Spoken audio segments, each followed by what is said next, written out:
let us go into your reading. What I'm going to do, the way this format works is I have a spread laid out in front of me, and I use the 12 card natal astrology, the 12 houses spread, okay? And I have extracted 4 messages for you.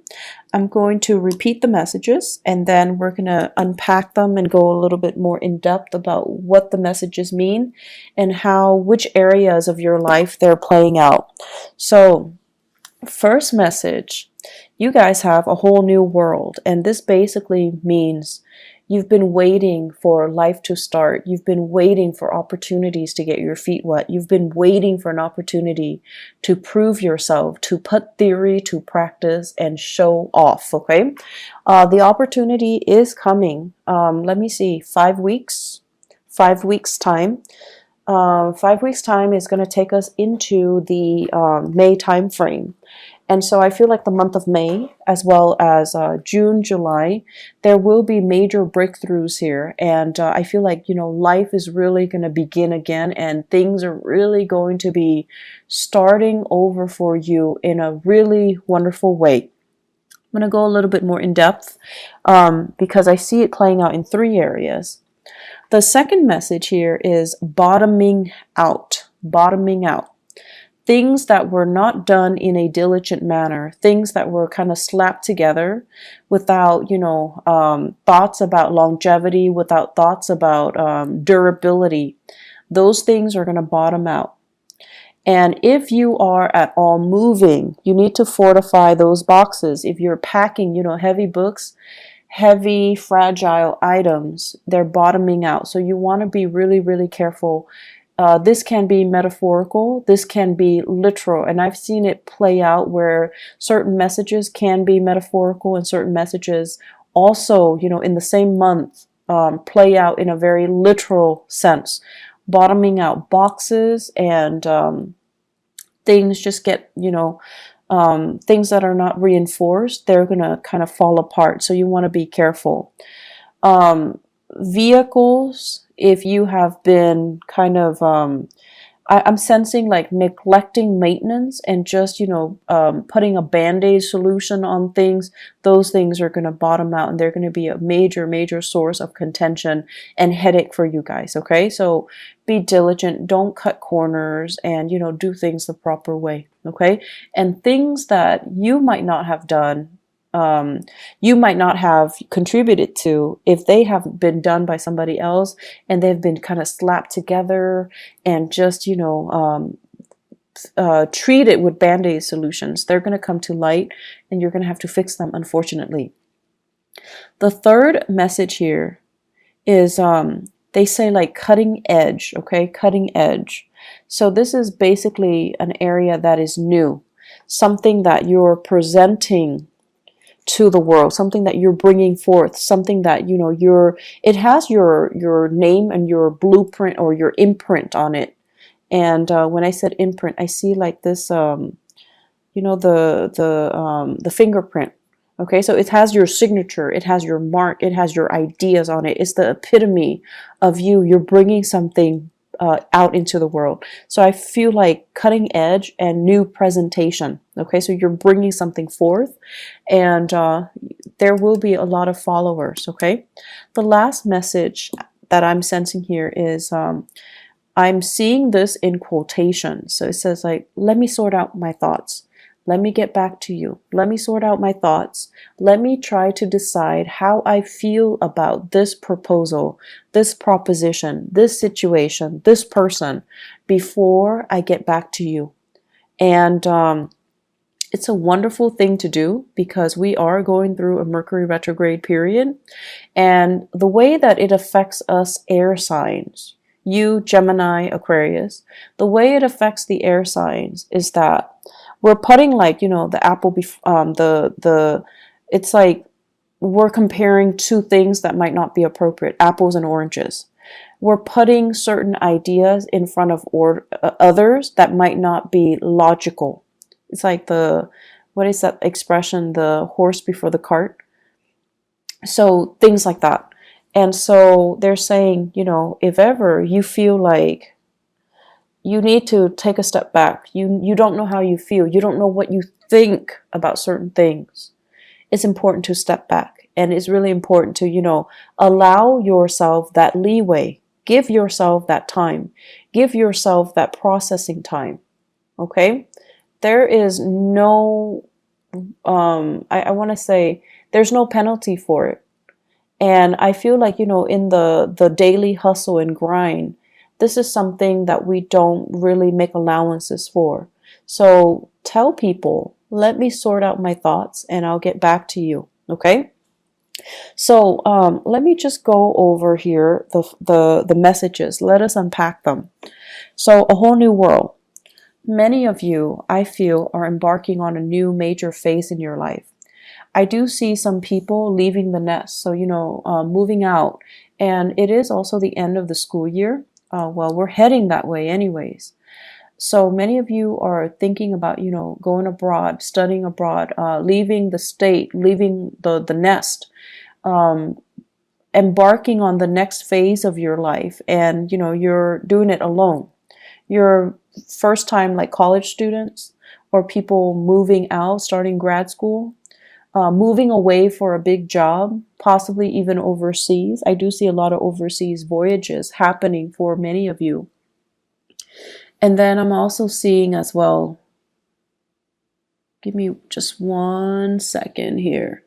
I'm also seeing as well, like, and I know it's weird, but I'm getting like an image here of this shower rod.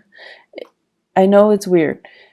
Shower rod. And they're saying like, decorating your house. So you might be moving out, living on your own, decorating your house, and having to do things for yourself for the very first time. And along with this newfound sense of freedom, there's also this newfound sense of excitement, right? Like, who isn't excited when it's their first time being on their own? So they're saying a whole new world is opening up for you.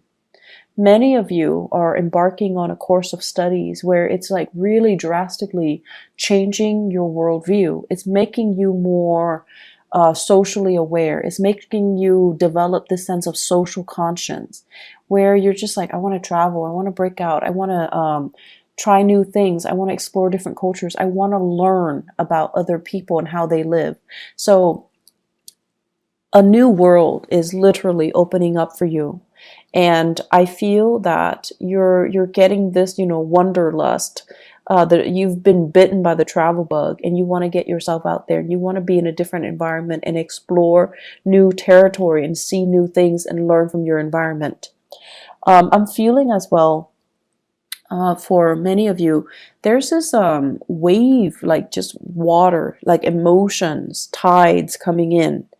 And it basically reminds me almost like we're bored of the same patterns, the same cycles, the same tides. We want to experience different shores and different lands. So I'm sensing here that is the way that it's playing out.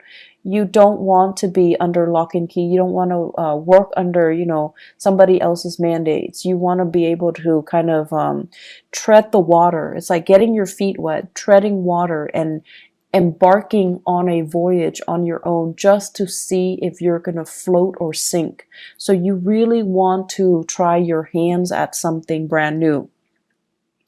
I'm seeing many of you in a work situation where you feel like it's almost like mundane, monotonous, where it's not really about cutting edge technology, or it's not about breakthroughs. The work itself could be very physically demanding. And as an air sign, you want to be able to share knowledge. You want to be able to, connect on a mental level. And you feel like the work itself is not intellectually challenging, nor is it intellectually gratifying. So you want to embark on a new path that is going to allow you to be able to shine, to have that stimulation. Okay. So the current environment is not giving you that. You need something that is a little bit more challenging.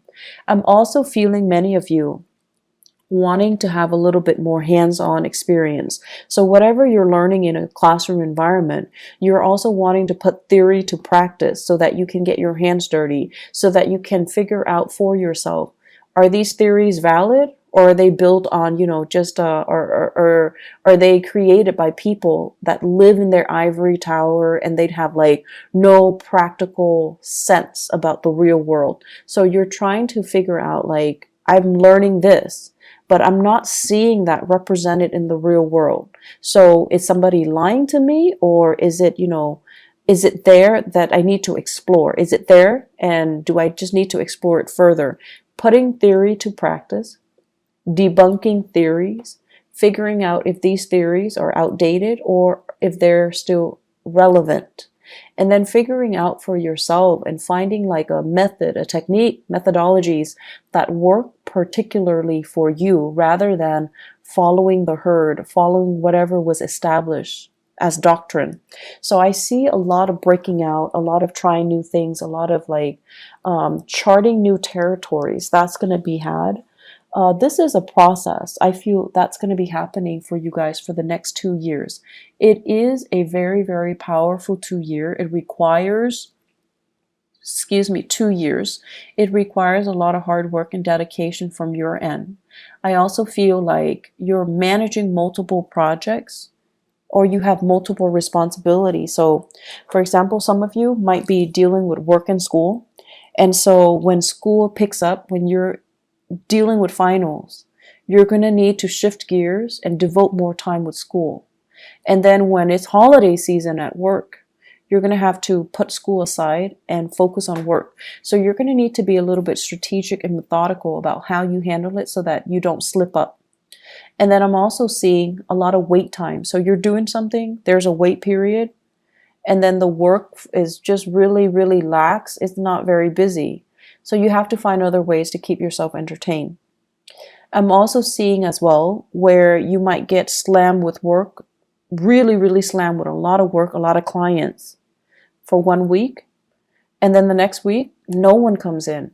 So you need to be, you know, if you're working on a contract or commission or a project basis, you need to plan your schedule, your finances, so that when it's busy, you save up for that rainy day, because the next week might not be busy. So there's a lot of adulting that needs to happen. There's a lot of planning that needs to happen.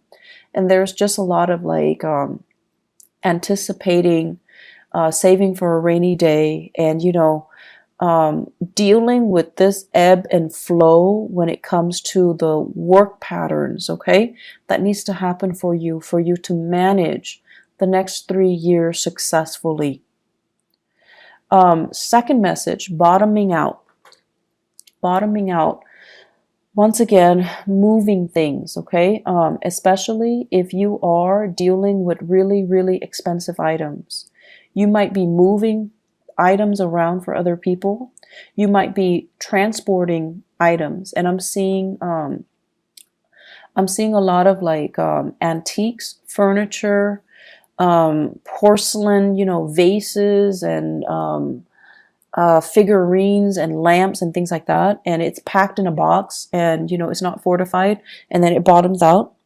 I'm also seeing as well like lab work, like those flasks, like chemistry equipment.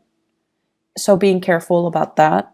Like a lot of fragile items, glass and you know, medical equipment, really, really expensive medical equipment, and also scientific equipment. I'm also seeing, they keep seeing, I keep seeing this shower rod with the shower curtain, but then the shower curtain looks like a tarp. And, you know, when we use tarps to cover things, to waterproof things, and it says bottoming out. So there could be like, you know, massive amounts of rainwater dripping through. So, you know, you just get your roofs checked out. If you are covering up items with a tarp and you're afraid of, you know, like you're trying to prevent it from getting rained on, check that area, okay? Make sure that it is really as waterproof as you think it is, or at least water resistant as you think it is. Finances, I feel, is also an area that is associated with this bottoming out. And so what I'm seeing here is you need to be extra careful to have the financial resources to do what you need to do. So this is really saving up for a rainy day, not counting your chickens before they hatch. So that means if you're waiting for loans, if you're waiting for grants, if you're waiting for money to come in, you're waiting for gifts and gift cards and cash aid and whatever it is, if it's not physically in your hands, don't spend it. Okay, so that means spending on credit or spending the money that you already anticipate is going to be coming in next week or next month. This is not a good time for us to be really lax when it comes to financial management. Okay, it's Mercury retrograde, and things that we are hoping for might be delayed. And if you're living, paycheck to paycheck, that can really hurt you. So you want to be extra careful about not spending money that is projected or that is saved for the future. If it's not in your hands, don't spend it. If it's not in your hands, it's not there, it's not real. Okay, so keeping that in mind, because I feel like the money sector is a little bit problematic. They are saying as well resources coming from a maternal figure. So financial assistance coming from, mom, stepmom, grandma, aunts, like more of the maternal figure. I feel it's going to get delayed, or I feel like it dries up, or I feel like it bottoms out. And there's also here about, inheritance coming especially from the maternal side of the family. There is delay. There are reassessments that are happening from the maternal family side. Okay, so I feel like there is way too many things, too many elements that you can't really rely on. So financially, you need to be smarter about it, and you need to just only spend within your means. And if it's not in your hands, it's not real, it doesn't exist. Okay, the third message here, cutting edge new presentation. So I see many of you at a job fair, at a career fair, at a demonstration, where you have one of those, at an outreach event where you have a table set up, and you have posters, you have flyers, you have like logos and stuff on the table. And I see you interacting with a lot of people. You're smiling, you're welcoming people to your table. You're asking people questions, and people are asking you questions. It's your moment to shine. So I see many of you doing this in an outreach capacity. So you could be doing this at a college fair, at a community event, at a convention. Some of you could be representing a university, like a recruiting agent for a university, recruiting agent for a specific organization. I see blood bank, like donating blood a lot. I am seeing that. I'm also seeing as well taste test. Try this product, try that product. So there's a lot of, it's a mixture of things. You're going to have a really good time.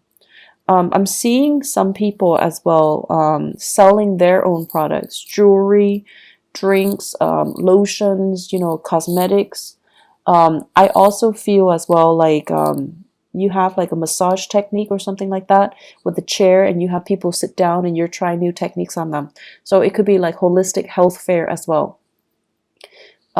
So we have a lot of new things that you're doing, and I feel like you're trying to change hearts and change people's minds. So people might have, preconceived notions about whatever the product is that you're peddling, or whatever preconceived notions they have regarding the organization that you're sponsoring or you're doing outreach for. And you're going to change their mind, and you're going to do it in such a happy demeanor, and I feel like it's really going to disarm them, and it's really going to help them to come to your side. Okay, so I see a lot of these outreach, and I feel for many of you it's a good way, if you're working on a commission basis, is a really good way to kind of put your name out there and to kind of build up that rapport with other people. I do see this as more of freelance base, or you're doing outreach for You're doing outreach for social organizations that you belong to, where you don't get the compensation, but you're doing it happily, okay? But it's good to put your name out there. It's good for you to connect with an environment, a society, or social organizations. I feel like some of you really need that. Um, what else I'm seeing as well is I'm feeling there are going to be a lot of opportunities this month for you guys to really think about travels. And I feel like for your job in particular, there's a lot of last minute travel. There are a lot of like spur of the moment travel opportunities for these outreach events. Your time tied up in the office is no more, okay? So I feel like you're going to be the face that people see. You're going to be like that energy that people need in order to get things going. You guys are actually very, very social. Your sign in particular, you have like almost like a laser like focus when it comes to absorbing new information and relaying technical information in layman's terms, being able to make technical information, like break down technical information into, everyday jargon so that people can understand, so that the layperson can understand. So I feel like you have a natural gift for that. And on top of that, you guys always look pleasant and charming and just polite and just like the sweetest, nicest people. And so you're going to be able to get a lot of people to come to your booth and to get a lot of clients and to get, to be kind of like the face of the product.